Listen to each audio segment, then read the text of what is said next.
Hello, welcome to our corner of the internet. I'm Alina. I'm Catherine. And I'm Simone. And Katie. Now you're Catherine.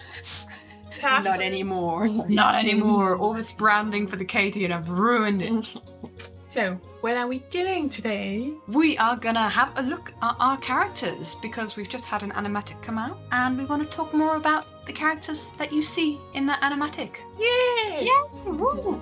So much fun. Apologise already for the completely chaotic build-up this is gonna be. We're just gonna chat, put us on in the background if you feel like it, while you're drawing or while you're driving. This is kind of just like a bit of a podcast. Hey, and you don't have to see our faces. You've Yeah. been blessed today. There you go. In the background we'll have a couple of speed paints going on if you do want to watch, but otherwise just feel free to go about your day while we speak and bless your ears. I'm so sorry for your ears.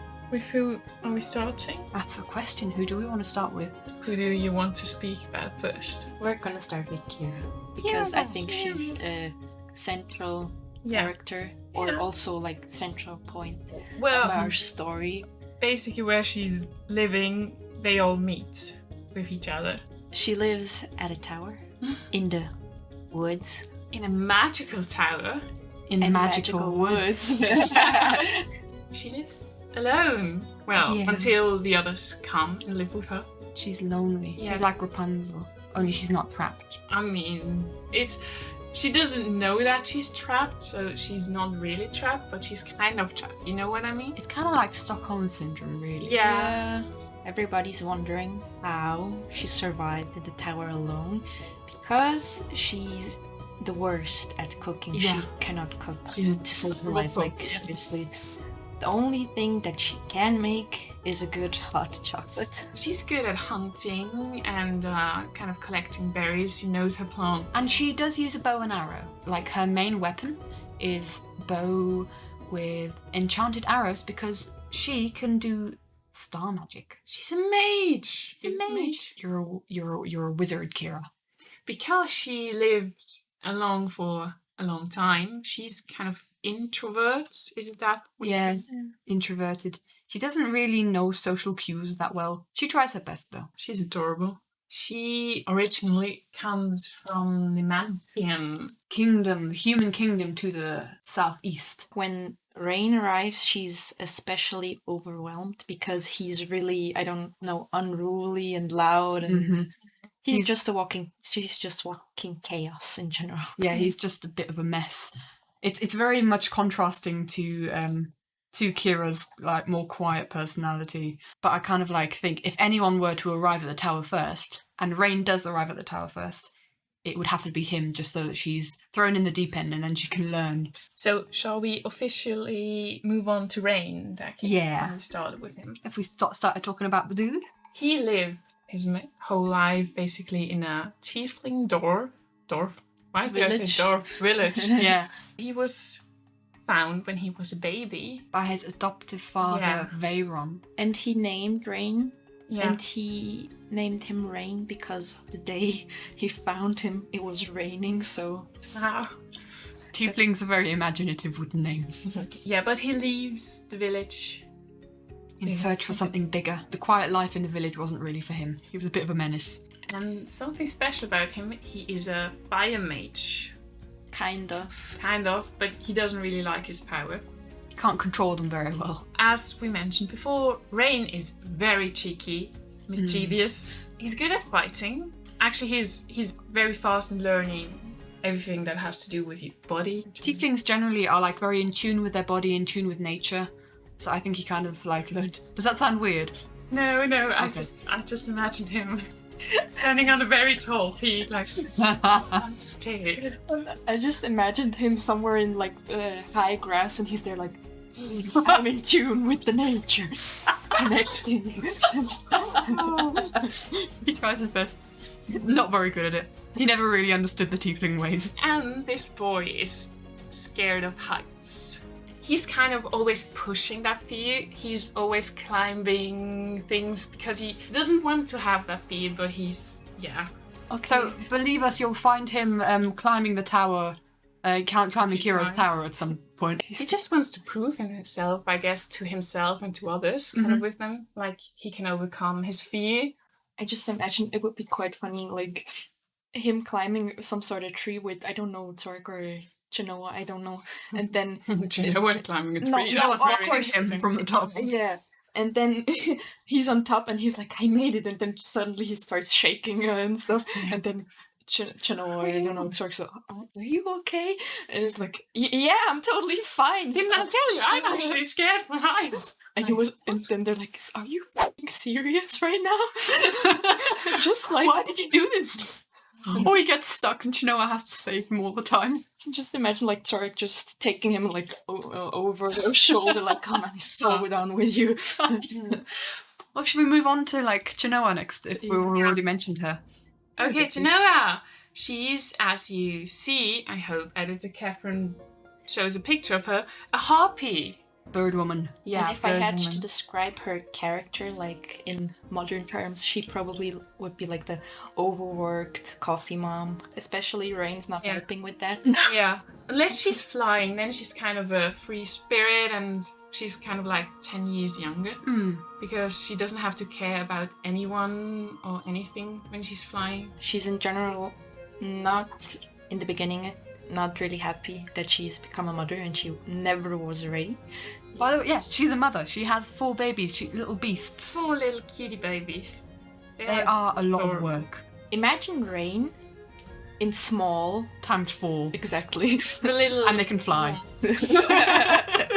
It's beautiful. It's the kind of thing where, okay, Kyra alone at the tower, really quiet, and then Rain arrives, chaos. And then kind of get used to Rain. Chinoa arrives, like, okay, Chinoa's a lot more manageable than Rain. And then her 4 kids arrive, like... Absolute chaos. She's very good at cooking, interestingly, because, I mean, she has no hands, but she's able to cook, and Kyra has hands and she's absolutely not able to cook. Yeah, Chinoa's very nimble with her feet, though, her legs and feet. Yes. she's like kind of like the mother of the group. She Yeah. takes care of everybody, but that's also why she's always really tired and overworked and kind of stressed out. She's quite a good leader, I feel like. Yeah. I mean, she learned that from a young age, I guess. Was thrown into that. Her mother holds a very high position in the colony that she's from, so maybe it's kind of like that influence on her. She's a real badass in fighting. Oh, She's, yeah. I think we said once she's the strongest fighter in our group. There's a little detail that I absolutely love about harpies in general. They have knives in their wings that they are growing, I guess. So like metal feathers, yeah, really. metal feathers. They're really sharp and really cool and amazing, and they can throw them, and they have really sharp talons. I love the harpies. Maybe you hear that. We said Chinoa is like the strongest fighter of the group. We love a strong woman. But there's like this constant light-hearted little rivalry between Chinoa and Tsar. Oh yeah. And the whole thing between those two is like the thing between Hulk and Thor in the Avengers. Who's the strongest Avenger? They've kind of got that kind of rivalry going on. At least that's how I think of it. Yeah, and then there's Rain just trying to keep up with them, but he totally gets his ass beat by Tsar and Chinoa all the time. And Kyra doesn't even try. Yeah, no, she's... She'll be there with drinks afterwards. Yeah. Well, should we move on to Tsar? Yes. We've mentioned her Move on to quite Tsar. a lot. I Wait, think we are moving exactly like my notes. I love it. I did alphabetically, so this is not working for me. honestly, I think Tsar is probably one of my favorite, Oh, or she's my amazing. favorite character. She is, yes, She's a strong warrior from the... Realm of Halvor. It's like kind of Later. the underworld. like- Underworld, afterlife. Yeah. Everything what comes after death, kind of. Yeah, it's where souls sorry. go. It's where souls go after dying. I guess it's another plane of existence. And she's like a guard there. They are called high spirits. High spirit. Yeah, that's so she's not human, even though she looks it. Well, she does look like a human all the time. No, she looks. She can transform into... A panther, a black panther. She likes flowers and Yeah. plants because they don't really have that in in the underworld. underworld. And then when she comes to the overworld, comes to the tower, she sees him for the first time and she's like, oh, pretty. I think for her, like, she wouldn't really tell anyone that she likes flowers. She doesn't really, like, show the softer side of herself very easily. Yeah, she's very closed off and keeps to herself. She's very stoic. She respects strength. That's also why Chinoa and Tsar go so well together. And well, she's a little bit annoyed of Rain because, yeah. Especially Rain's flirty nature. She's like, oh god, that's so annoying. What are you doing? Rain does something, and then everybody has to fix it. Especially Chinoa and Zorak, who don't have as much of a tolerance for that kind of thing. Yeah. Kira's like, do what you want. I'm not going to say anything. But Chinoa and Zorak will definitely speak their mind about how much of an idiot he's being. I think they get along together because they're actually quite similar.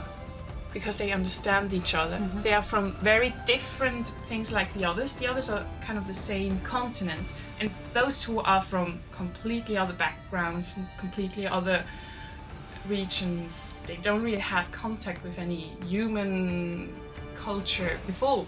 I think Chinoa is more the leader person that Zorak is. Zorak's definitely one to take orders. They're besties. When they need each other, they are there. Oh, so, I just have this image of if those two are kind of like besties, like kind of grouping up, and then the shenanigans that Rain and Kyra get on. You've got Swamp. The swamp. Yeah. So shall we just go to another one? A whole new character. Yeah. We got some guys now. Nice. So do we want Rain to belongs to the girls now. Yeah, sure. Who do we want to start? Who do we want to start with? If we do Otimir first and then Derek and Sam, we can kind of do together because their stories are very aligned, very combined. That fits perfectly with mine. So Otimir, so he's our fish guy. He's our sushi prince. He's the eldest son of a big family, like really. He's also a merman. Should we maybe start off with saying he's a merman? He's 12 brothers and one sister. Yeah, all younger than him. The relationship between all of them, they are really good family. Yeah. And they have a really good connection. Also, no cliche stepmother. I think the stepmother and Otimir get along really well. She's basically his mother. He's treated as her own son. Yeah. He knows she's not the real mother. Everybody knows. He's a bit troubled because he is the crown prince and he doesn't really like taking on such big responsibility and all the work that needs to be put into that. Like, he kind of doubts himself. He doesn't think he's worthy. And he has in his back mind always like 12 brothers. I mean, they could do it too. Well, they are not old enough. He's also like, all his brothers are real jocks. And then there's him, who's not really much of a warrior. Yeah, he's more like the nerdy guy. He's like more of a bookworm, yeah. You could say. Mm-hmm. He loves learning about like new places and new people. So he learns Kyra. Yeah, he meets Kyra when she went to a trip to the coast once and then they met. He tells her about the mer people. She tells him about the land world. The star magic and the magic. Star magic and the magic. Yeah, she doesn't really know a lot about. No. Well, she knows a lot about books. Yeah. And the world in books. She's book smart, but not experienced, not street smart. No, she's really not street smart. Well, not people street smart, because forest smart she is. She's forest smart, survival smart. Yeah. So many smarts. You guys know what we mean. I think the real street smart person is Rain. Sami and Derek. Yeah. Because especially Sami. Yeah, with the sure. Derek, I think Derek not as much. I think he knows how to like. Yeah, I think Sami is normal street smart, then we have Rain that is street smart on another level, and Derek is more like the princey street smart. He can chat up he can talk to anyone. He snuck out with Sami, I guess, once or twice when they were children. Sure. Yeah. To get the nearest Okay, I was gonna go to the nearest tavern or something. Wait, how old No, we are. are they underage? No, they No. don't go to the We really got Not distracted. We've gotten distracted, yeah. We were Maybe- talking about Otimir. What else is there to say about the dude? He got legs from Kyra. Yeah, so they kind of meet up a couple times, and he meets Sami? Sammy. meets Sami. Sammy. Kira takes Sami to. The others, no, really. Yeah, no, Doesn't not meet until those. later. Yeah. But Kira's kind of like fascinated by the underwater world, and she's always looking for excuses to try new magic. And she was like, "I can give you legs." And she did. And Sammy helped. Maybe not the first time. It's trial and Yeah. error. It's trial and Yeah. error. So, Oh my gosh, she turns into a centaur at some point. Well, I mean, that would work. He could walk as a centaur. Yeah, in it's the probably a bit overworld. awkward though. And going from 1 appendage you have to move to 4 is probably a big step. Imagine Brain was like, yeah, sure, I'll try. You can try him. You can try with me. Brain's the test dummy. Yeah, Kira's magic, she likes to experiment a lot. Mhm. And it goes wrong more often than not. We get there somehow.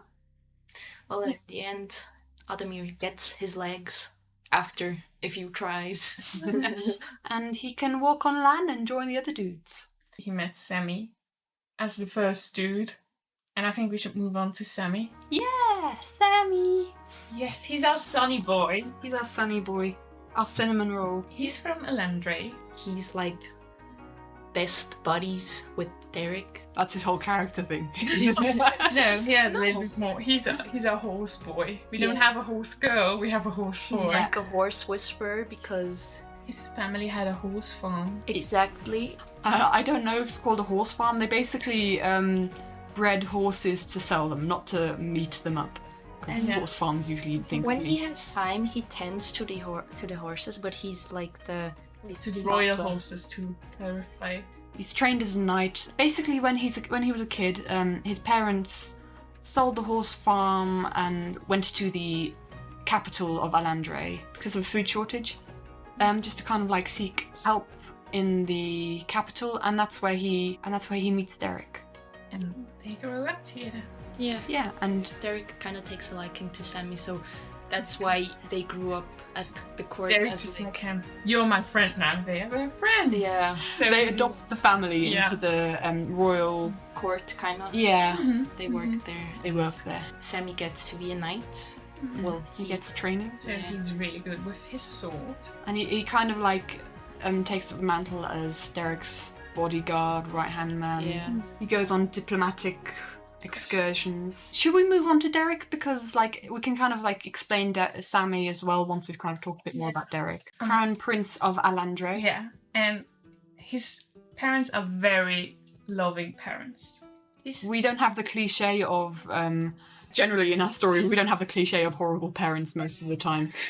Most of the time, not everyone has a tragic family backstory is what I'm trying Well, to say. there are all tragic backstories that you can do.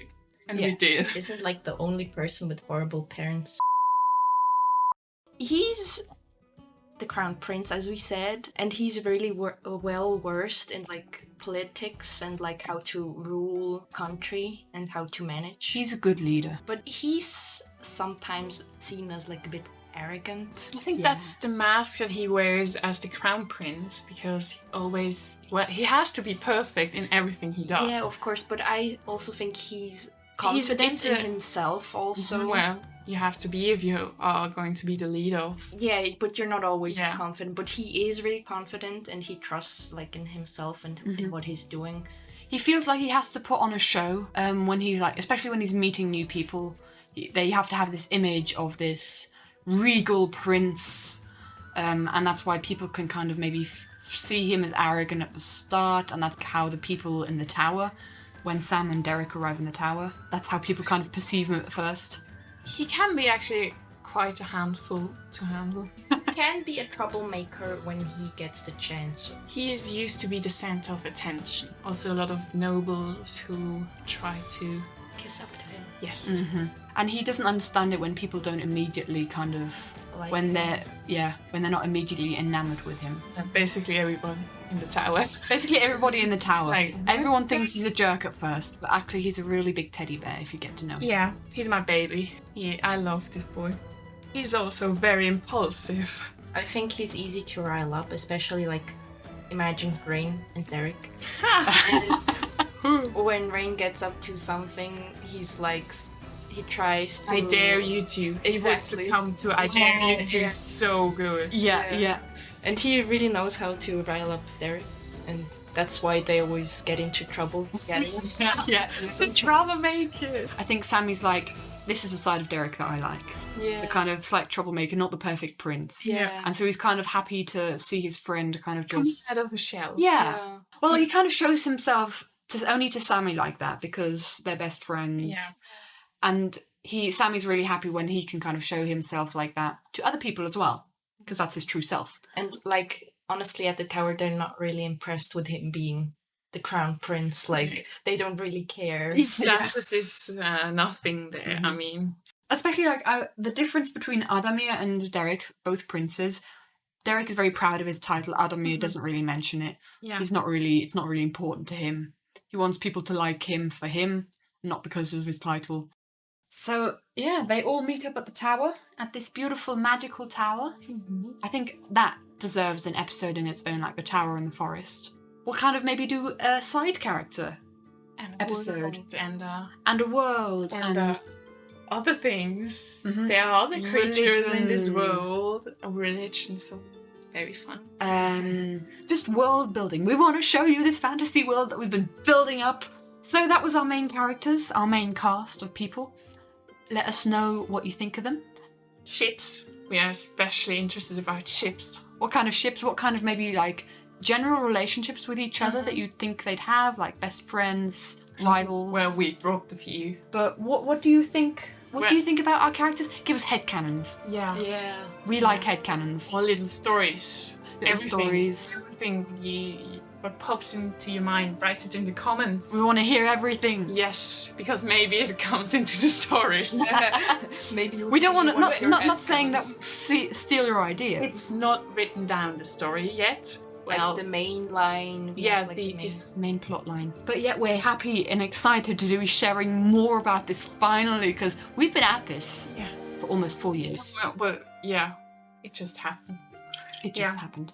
And we're happy it happened, and we're happy that you're watching. Thank you so much for watching to the end of this episode. It was pure chaos. I don't know if you get anything out of it, but if you did, great job. Applause to you. But yeah, thanks for joining us on this little podcasty thing. We're going to be doing a lot more of this because I think it's quite a lot of fun. So make sure you hit that subscribe button, hit that like button. Let us know if there's anything specific you want to see, and we'll be happy to share them. If it's not too spoilery. Yeah. We're going to keep you on your toes. We want to keep the suspense so that if and when we do reveal big things, that you guys will be like, oh my gosh. What? How could you do that? Are you stupid? I hate you now. I mean, I know a few points where you would say that. There will be joy, there will be tears, And blood. and blood, and sweat. Well, thanks for watching, and we're sending you back into the void that is the internet. Goodbye. Bye. See you next time.